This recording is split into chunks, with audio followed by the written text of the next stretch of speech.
속죄하는 손 치유하시고 속죄하는 것 치유하셨네.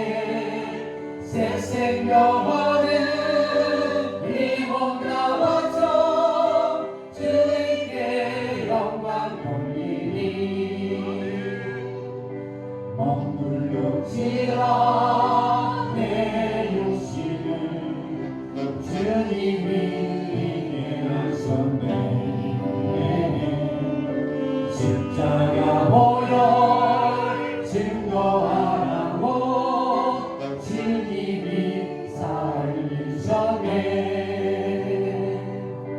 기도할 때에 음성 주시고 찬송할 때에 기쁨 주시네. 내 작은 힘에 내 작은 몸에 주님의 붙들린 자라.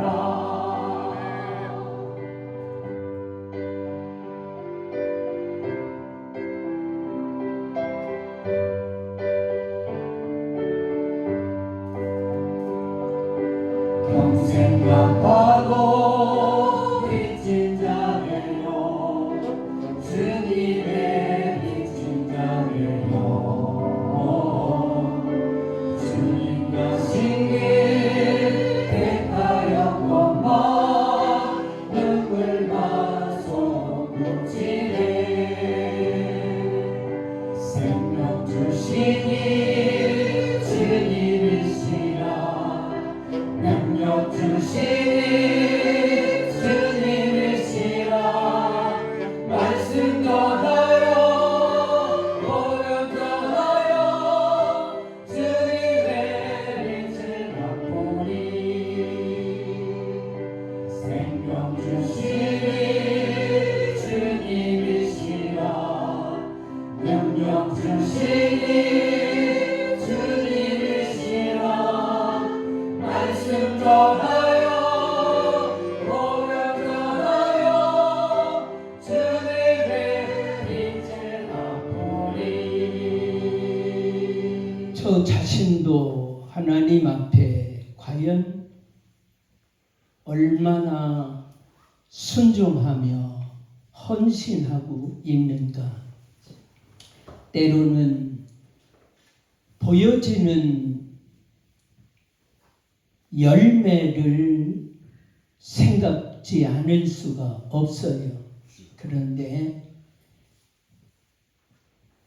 요새 와서 깨달아지는 것은 하나님이 원하는 삶을 사는 게 뭐냐? 그것은 바로 내 주관을 포기하는 것, 내 자아를 포기하는 것임을 깨닫게 됩니다.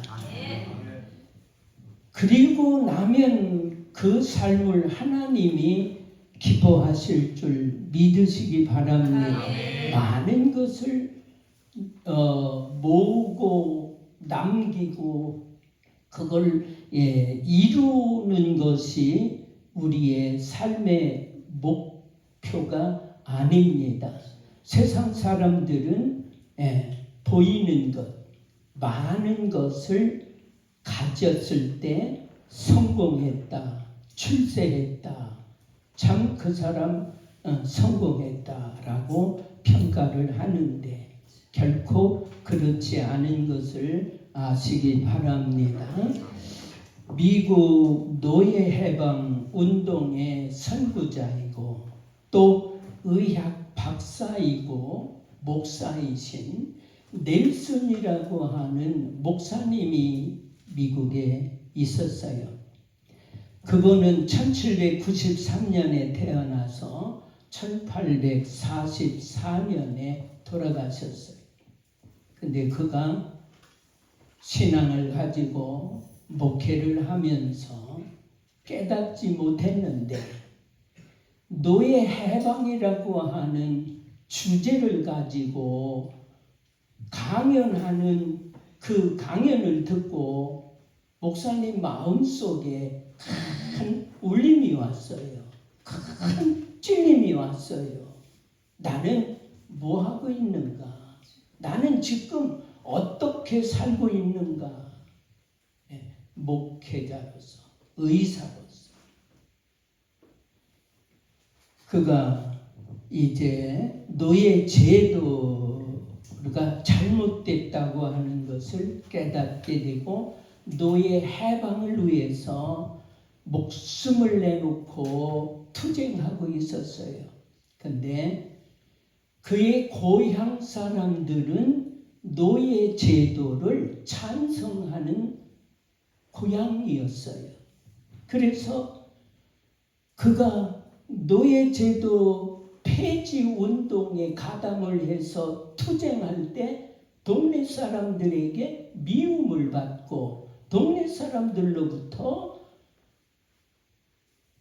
고초를 당할 뻔했어요. 근데 그가 고향 사람들의 습격을 뿌리치고 사흘 동안 밤낮으로, 그러니까 사흘 동안 잠도 안 자고 도망을 가는 거예요. 마치 누구처럼? 야곱처럼 형 에서를 피하여 도망가다가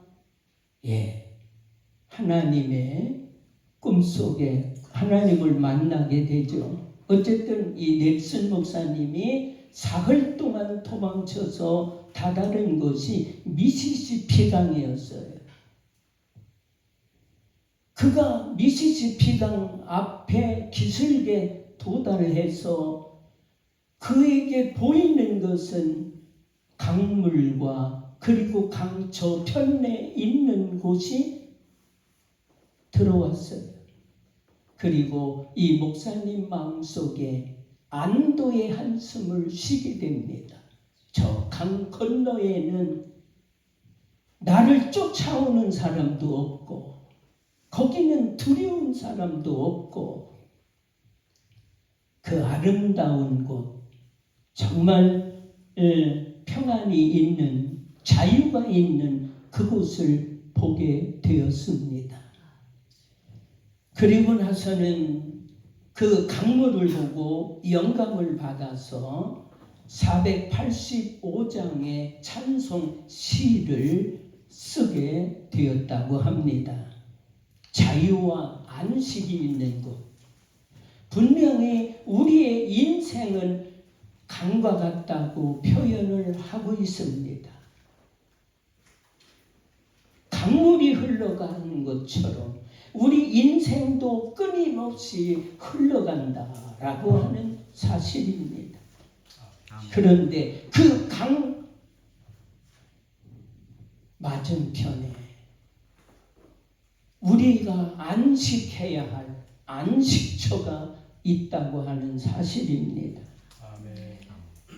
세월이 흘러가고 도착할 곳은 하나님이 계신 그곳, 내가 가서 편히 쉴 곳, 내 안식할 곳, 고향인 천국이 있는 줄 믿습니다. 오늘 먼저 세월의 흐름은 막을 수가 없습니다. 우리 스바냐 2장을 한번 보십시오. 구약 성경 스바냐 2장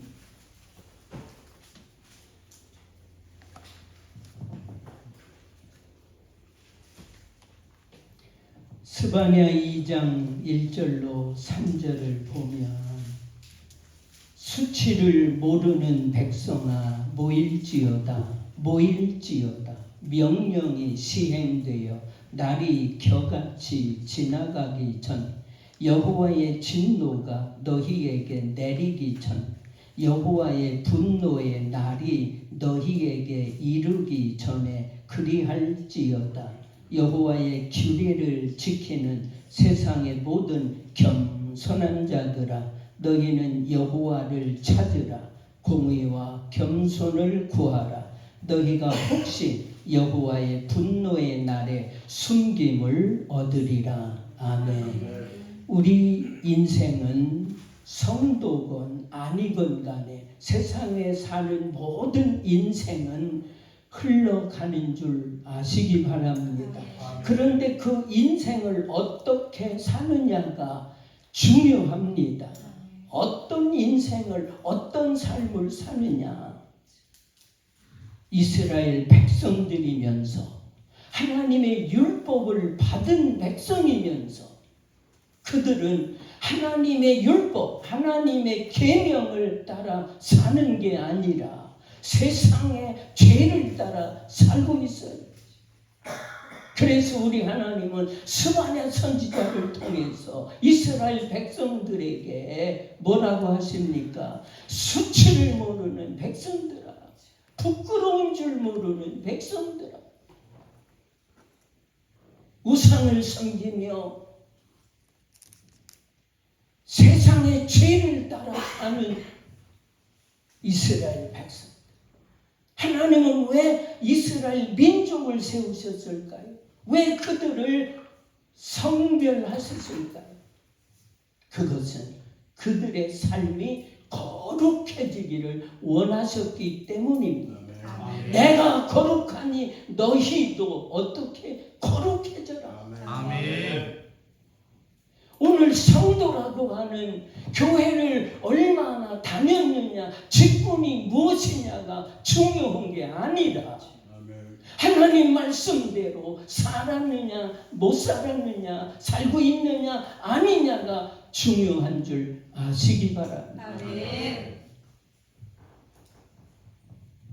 하나님의 명령이 시행되기 전에, 너희 인생이 켜같이 되기 전에 농사를 지으면 반드시 알곡과 쭉정이를 가립니다. 쭉정이는 바람에 날리고 그리고 불태워버리고 사라져버리고, 알곡만이 곡간에 들어가는 것처럼 여러분이 알곡이 되시기 바랍니다. 쭉정이로 남으면 안 됩니다. 그러기 전에 하나님은 이렇게 아름다운 축복의 동산을 주시고 매주마다 목요일 하나님 앞에 예배드리고 말씀을 통하여 은혜 받게 하시는 줄 믿습니다. 우리가 수없이 말씀을 읽고 듣고 있지만, 그러나 가장 중요한 것은 행하는 것인 줄 믿습니다. 순종하는. 스바냐 선지자는 임박한 하나님의 날, 심판의 날에 너희가 하나님 말씀대로 살고 있느냐. 3절에 여호와의 규례를 지키는 세상의 모든 겸손한 자들아. 할렐루야.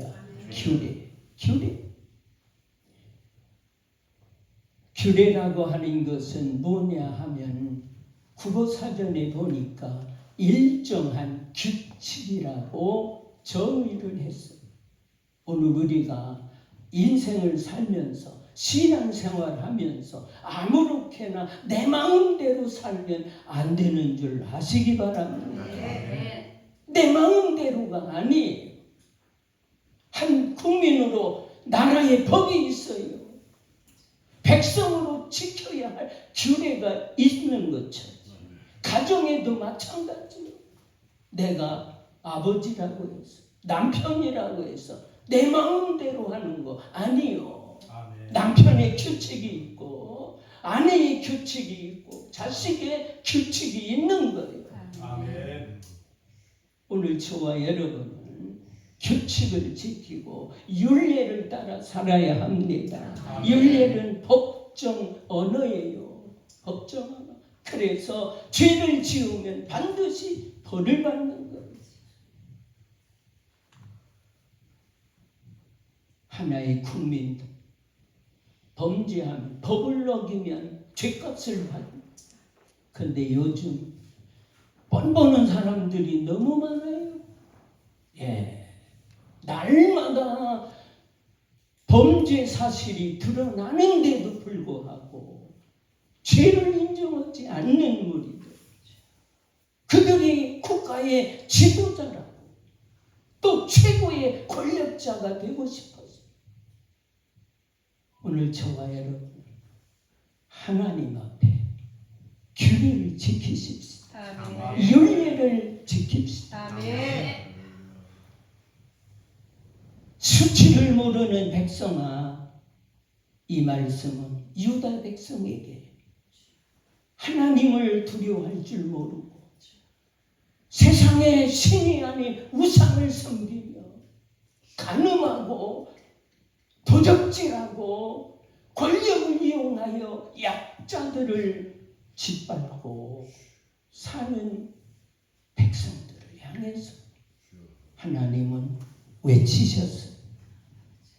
바울은 고린도후서 10장 5절 6절에 하나님 아는 것을 대적하여 높아진 것을 무너뜨리고 모든 생각을 사로잡아 그리스도에게 복종하게 하니 너희의 복종이 온전하게 될 때에 모든 복종하지 않는 것을 벌하려고 준비하셨다. 여러분 온전한 복종인 줄 아시기 바랍니다. 정말 힘들지만 그러나 온전한 복종을 하도록 최선을 다하십시다. 네. 고린도전서 7장 31절에 세상 물건을 쓰는 자들은 다 쓰지 못하는 자처럼 그렇게 살아라. 여러분 돈이 있다고 마음껏 그거 못 써서 한이 된 사람처럼 살지 마시기 바랍니다. 내 시간에 자유가 있고 여유가 있다고 해서 그것을 아무렇게나 함부로 사용해서는 안 됩니다. 시간 개념을 분명하게 가지시기 바랍니다. 분명히 우리 삶은 오직 하나님 뜻대로 인라고 하는 것을 기억하시기 바랍니다. 야곱의 20년을 돌아보면 외삼촌의 집에 가서 20년 동안 살았어요. 그러나 그에게 돌아오는 것은 아무것도 없었어요. 그러나 하나님이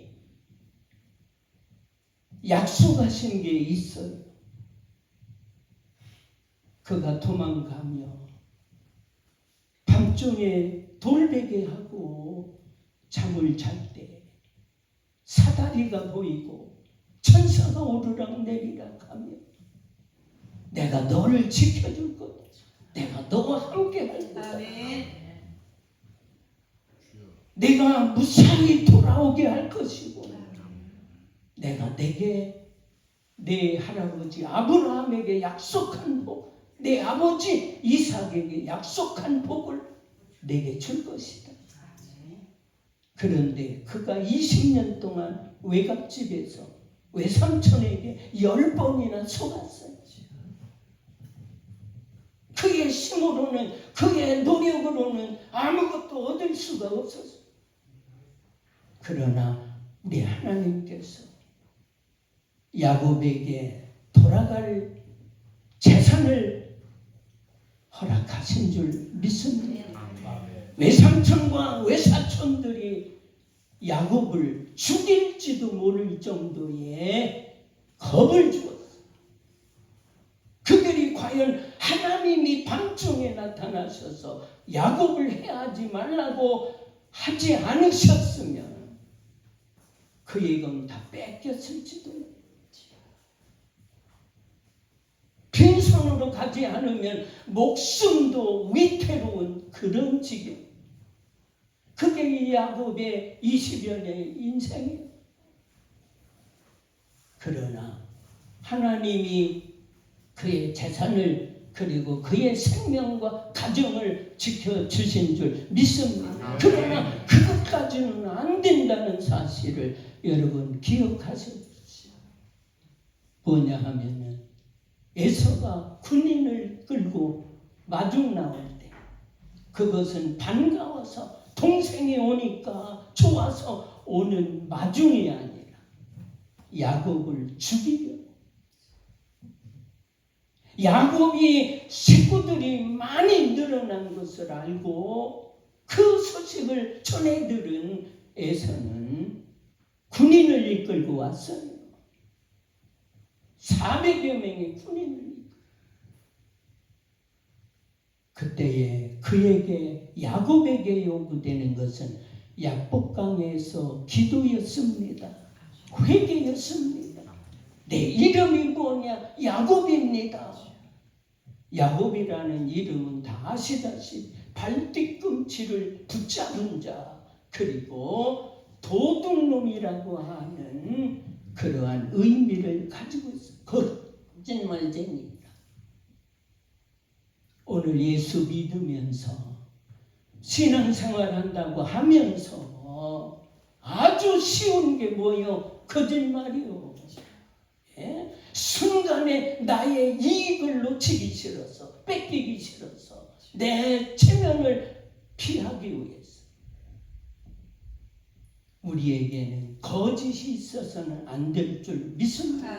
사람은 도덕을 가지고 있기에 사람을 죽이는 걸 아무나 못해요. 쉬운 일이 아니요. 그러나 거짓은 순간이요. 그거는 죄로 생각지도 않아요.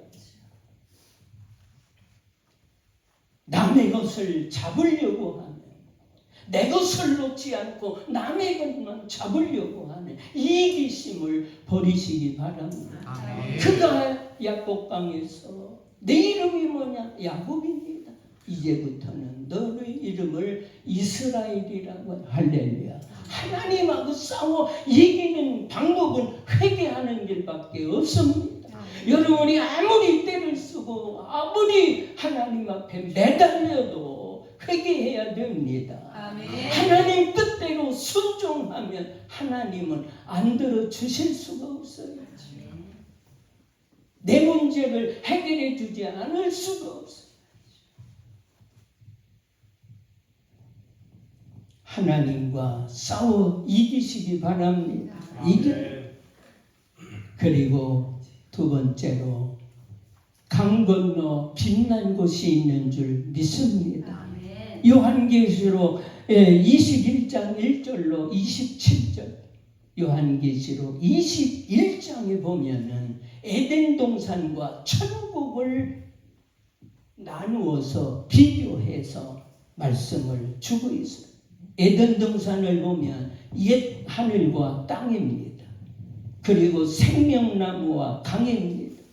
아담과 하와입니다. 아담과 하와, 그리고 사탄의 유혹이 있어요. 저주의 선언이 있어요. 죽음이 시작됩니다. 그리고 낙원이 상실됩니다. 그리고 천사들이 낙원을 가로막습니다.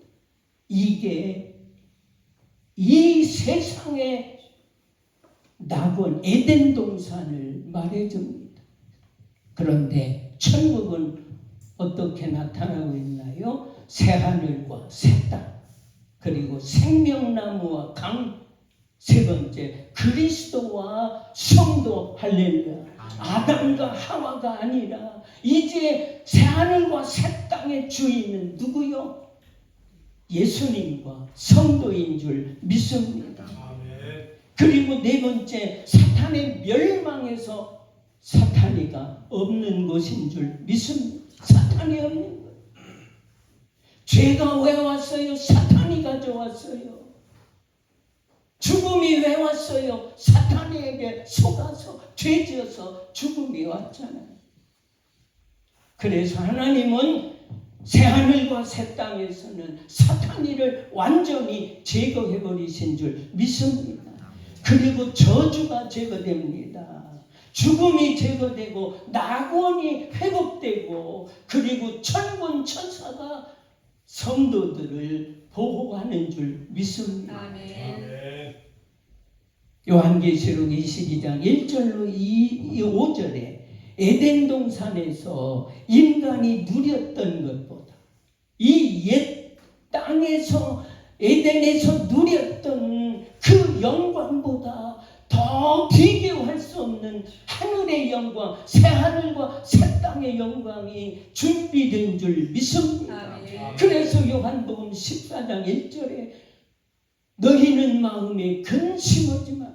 하나님을 믿으니 또 나를 믿으라. 아멘. 그렇지 않으면 내가 너희에게 일러줬을 텐데 내가 가서 너희가 있을 그 새하늘과 새 땅을 준비해 놓고 다시 데리러 올 것이다. 할렐루야. 아멘. 이제 우리 앞에 가야 할 건너편 고향 땅 새하늘과 새 땅이 있는 줄 믿습니다. 아멘. 그 나라를 보면서 죄를 이기시기 바랍니다. 세상을 이기십시다. 세 번째로 등을 예비해야 될 줄 믿습니다. 아멘. 흘러가는 인생, 우리가 저 강 건너에 있는 낙원의 새하늘과 새 땅에 가려면 등을 예비해야 됩니다. 아멘. 재림을 대비하는 성도의 준비에 대해서 예수님은 세 번째 비유로서 유대인들의 결혼 예식을 예로 들어 주셨어요. 왜 그랬을까요? 이 비유에서 예수님은 유대인들의 결혼 풍습을 비유로 들었는데, 첫째로 예수님의 재림은 약혼한 신부를 데려가는 누구와 같아요? 신랑과 같다는 거예요. 할렐루야. 아멘. 예수님 자신이 신부를 데려가는 누구와 같다고요? 신랑과 같다. 그러면 자연히 저와 여러분은 누구요? 신부라는 사실이요. 아멘. 성도들은 신부와 같다. 그러면 신부는 어떻게 해야 돼요? 신부를 맞이하려면 철저한 준비가 필요합니다. 아멘. 결혼을 예식을 앞두고 준비하지 않은 신부는 버림을 당했어요. 신랑의 집에 못 갔어요. 내가 준비하지 않으면 다시 살아갈 수도 없어요. 그 기회는 순간 끝나고 마는 줄 아시기 바랍니다. 오늘 우리는 내일이 있다. 아직 내 나이는 몇십 년 남았다. 그거 믿지 마세요. 내일이 불러가실지 몰라요. 오늘 준비하십시다. 오늘 최선을 다하여 준비하며 사십시다. 아멘. 기독교는 삶의 근원적인 동기이자 원리인 줄 아시기 바랍니다. 종교 활동에는 예배가 있고 기도가 있고 신앙 고백이 있어요. 또 헌금이 있을 수도 있어요. 모든 것이 이것이 기독교의 전부가 아닌 줄 아시기 바랍니다. 오늘 기독교인들이 착각하는 게 뭐냐 하면은 나는 열심히 예배 참석한다. 나는 기도한다. 내 신앙은 변함이 없다. 그런데 성도들이 놓친 게 있는데 그것은 무엇이냐 하면 마태복음 25장 35절로 그 이하의 말씀을 보며 양과 염소의 비유가 나옵니다. 25장 35절로 36절에 내가 줄일 때에 너희가 먹을 것을 주었고 목마를 때에 마시게 했고 나그네 되었을 때에 영접하였고 헐벗었을 때 옷을 입혔고 병들었을 때 돌보았고 옥에 갇혔을 때 찾아와서 보았다. 할렐루야. 아멘. 여러분, 그러면서 40절에 여기 내 형제 중에 지극히 작은 자 하나에게 대접하는 것이, 주는 것이 예수님께 드리는 거나 마찬가지다. 25장 41절로 45절에 우리가 어느 때에 주께서 배가 고플 때에 먹을 걸 안 드렸습니까? 목마를 때 물을 드렸고 헐벗었을 때 입을 걸드렸고 병드신 것 옥에 갇혔을 때에 내가 주님을 찾아뵙지 않았습니까? 근데 예수님은 나는 전혀 누군지 모르겠다. 누군지 모르겠다. 그러면서 우리가 기억해야 할 것은 행함이 없는 믿음은 죽은 거다. 그러면서 누가복음 10장 30절 이하에 강도 만난 자의 이웃이 누구냐를 기억하시기 바랍니다. 강도 만났어. 다 뺏겼어요. 거의 죽을 지경에 누가 지금 당장 도와주지 않으면 죽을 수가 없어요. 제사장의 길을 가다 그걸 보고서 도망갔어요. 레위 사람도 도망가고 누가 사마리아 사람이 그를 살려준 줄 믿습니다. 성도 여러분, 제사장입니다. 예배 잘 드립니다. 레위 사람 누구요? 하나님 성전 제사장을 도와서 일하는 사람이요. 지금으로 말하면 장로와 교인들이라고 생각할 수 있을 거예요. 그런데 그들이 한 짓은 뭐예요? 예배는 잘 드렸어요. 하나님을 잘 섬긴다고 했어. 그러나 그가 강도 만난 자를 도와주지 않았어. 구원해 주지 않았어. 오늘 저와 여러분이 지금 양입니까? 염소입니까? 정신 차려서 우리는 약한 자를 도와주시기 바랍니다. 아멘. 나 신앙만 지키는 게 좋은 신앙이 아닙니다. 아니요. 그리고 찬송을 쉬지 않으시기 바랍니다.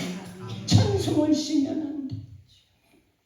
시편 61편 7절 8절에 영원하신 하나님인데 하나님을 찬송해야 할 성도는 영원히 매일매일 찬송하지 않으면 안 된다는 거예요.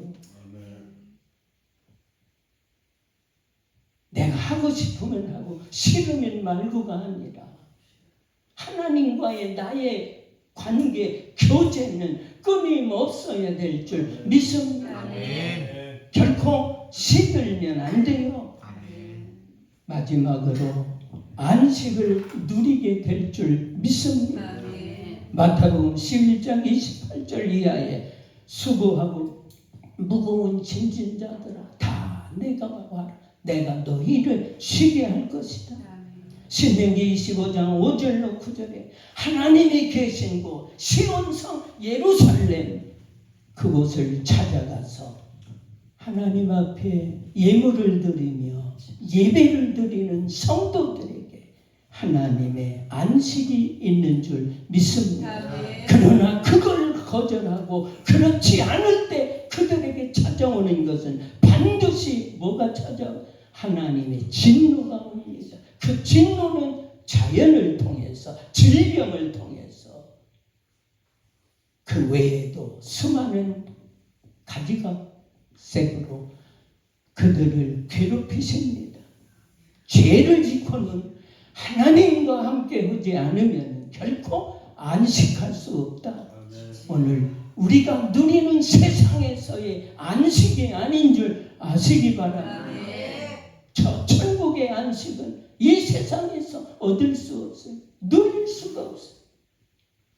그 사실을 기억하고 늘 주 안에서 승리하시기를 주님의 이름으로 축복합니다.